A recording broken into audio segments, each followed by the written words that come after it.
Bonjour, alors nous allons travailler en géographie sur un thème correspondant à l'importance qu'ont aujourd'hui les aires urbaines dans l'organisation du territoire français.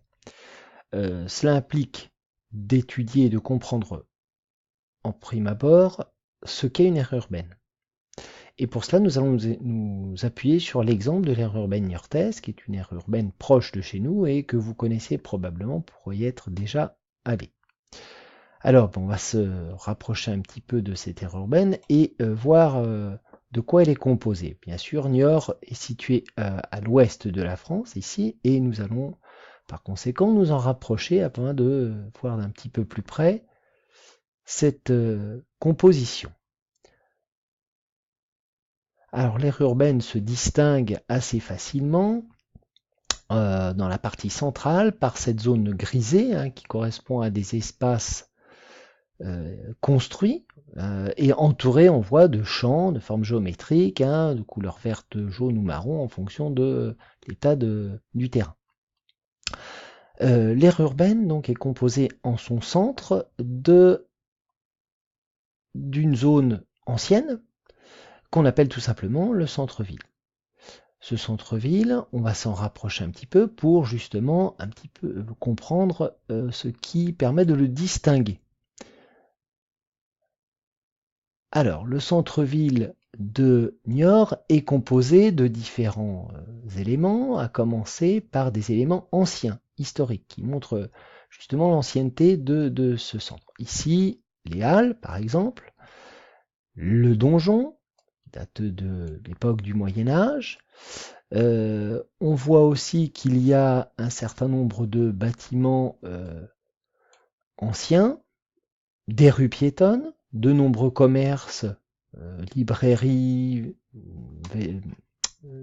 magasins de vêtements. Et puis, on a aussi, on va remonter un petit peu la rue, la mairie, qui est le centre administratif de la ville. C'est aussi dans le centre-ville qu'on peut retrouver des cinémas ou d'autres commerces. Voilà. Alors, ça ce sont les éléments qui distinguent le centre-ville, dont on va maintenant un petit peu s'éloigner. Alors ce centre-ville à Niort, on va essayer de se remettre un peu dans le bon sens pour que vous voyez bien, voilà. Il est dans cette partie centrale, mais à partir du 19e siècle, la ville de Niort a vu arriver de très nombreux nouveaux habitants, principalement des campagnes environnantes. C'est ce qu'on appelait l'exode rural. Et cela a duré jusqu'au XXe siècle, si bien que le centre-ville, très vite, n'a pas suffi, évidemment, à héberger l'ensemble de ces nouveaux habitants. Et du coup, ce centre-ville s'est vu agrandir dans sa périphérie ici, de nouveaux quartiers.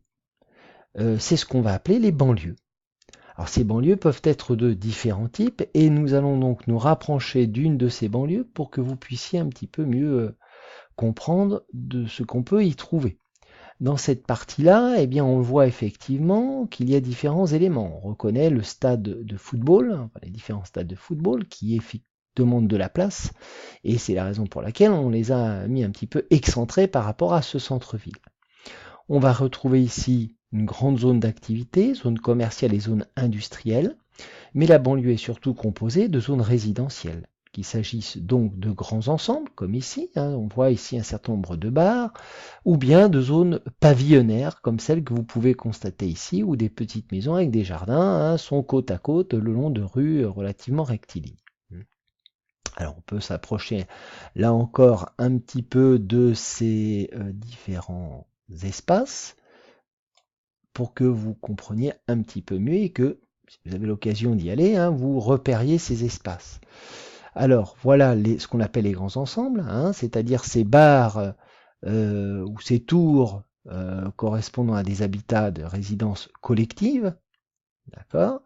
Et puis on a donc une rue principale qui sépare une zone qui, elle, va être une zone d'activité avec un certain nombre d'entreprises. Ici, par exemple, on va avoir la Massif, une société d'assurance. Mais de l'autre côté, vous avez aussi de nombreuses entreprises industrielles. Voilà pour ce qui est de la représentation de cette banlieue. Alors on va revenir un petit peu en hauteur, se resituer bien mieux, voilà. Et donc cette banlieue, eh bien on le voit, elle s'est étalée, hop là, elle s'est étalée tout autour de ce centre-ville. L'ensemble formant un seul et même bloc, si on peut dire, qu'on va appeler le pôle urbain. Alors ce pôle urbain, on va regarder un petit peu, hop là, il est ici, dessiné, ou plutôt entouré en bleu, et on voit que d'ailleurs la ville de Niort et sa banlieue se sont tellement étendues que des villages qui étaient à l'origine séparés de Niort se retrouvent aujourd'hui rattachés. La banlieue a rejoint en fait ces petits villages qui sont devenus même aujourd'hui des villes, Effre, Choret, Bessy. Donc je récapitule. En rouge, nous avons le centre-ville. En bleu, l'espace délimitant la banlieue qui s'est étalée à la suite, donc à partir du 19e siècle au 20e siècle, avec des zones résidentielles et des zones d'activité, et l'ensemble formant ce qu'on appelle donc le pôle urbain. Alors, qu'est-ce que l'aire urbaine? Ça n'est pas que le pôle urbain. On va retrouver dans l'aire urbaine un autre espace. Cet espace, pour le voir, mérite que l'on prenne un petit peu de hauteur. Alors quand on y regarde un petit peu plus près, voilà, on va regarder ça d'un petit peu plus près, on se rend compte qu'il y a effectivement tout autour donc du pôle urbain des espaces verts, des champs, et on pourrait croire qu'il s'agit d'un espace rural. Mais aujourd'hui, ce que l'on va appeler l'aire urbaine, c'est le centre-ville, la banlieue et ses campagnes environnantes. Parce que ces campagnes environnantes sont souvent composées de petites communes, de villages, qui peuvent apparaître comme étant ruraux, mais qui sont en réalité peuplés d'un certain nombre d'habitants qui travaillent et qui ont un mode de vie très proche de celui des citadins. Ils travaillent à Niort, donc tous les jours prennent leur voiture pour aller vers le centre-ville. Ils sont donc dépendants de cette ville. Quand ils vont faire les courses, la plupart du temps, ils vont vers la ville. Quand ils vont au cinéma, ils vont aussi vers cette fameuse ville. Donc tout l'espace que vous avez ici, qui est un espace qui apparaît comme étant rural, est en fait un espace dépendant, situé autour de ce pôle urbain dont on parlait tout à l'heure. D'accord?